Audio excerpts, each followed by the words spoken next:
داوران عزیز قرار بدیم.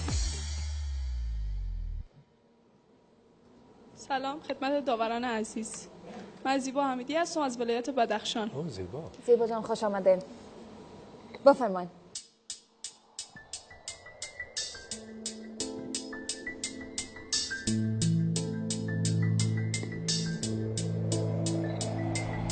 نور و امید بده به جاده بازم میرم، پیاده آمده بودم پیاده هم میرم، تلسم قربتم شو شکستمش اصرافه خلیه هشتم دیگه بستمش، کس که از اینجا تا مدرسه محروم بود نره، با ملیه خوبت همه جون بود نره، همون کودکی که هیچ وقت به زینه ندیش، جز رفتن به مکتب آرزویی ندیش، اون فقط نوشتن اسمش آرزوی بود، به تو التماس میکرد قور و آبروی بود، همون کودکی که هیچ وقت بچگی نکرد، در چرخه مهاجرت و زندگی نکرد، ندیدی دل از زخم زبون پرد ما بین دسته جای قلم و جور بود، من میگم به هر بنا نشان دست منه، خانه بیرون خور آباد کنم بست منه، من که مرزای ایران از دچاری شکستم بر تو تعریف شد، با دستبند دستم میرم رد پام نگی تو هم گم میشی، مثل من مهمان ناخوانده مردم میشی، من میرم جایی که دیگه نگن پلیسا و یه افغانی با دوم وایسا،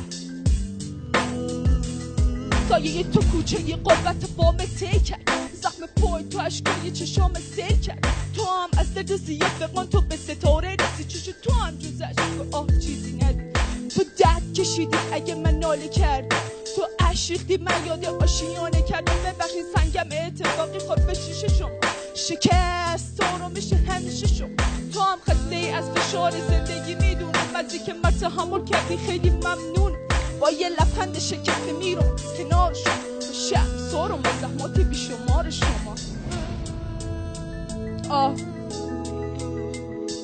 تشکر. زیبا جان واو، چند گپای دارم که جالب، همه چیز جالب بود. تشورات که آمدین ردم من نمیفهم که شما میشنیدین صحیح، از ردم داخل دور بودین، وقتی که ردم شما اس کردین باز بسیار مزه‌دار خواندین. خوب اجرا کردی، اعتماد به نفست عالی بود، ژست حرکاتت، تون آوازت، همه چیز دست به هم داده، یک اجرای بسیار عالی بود.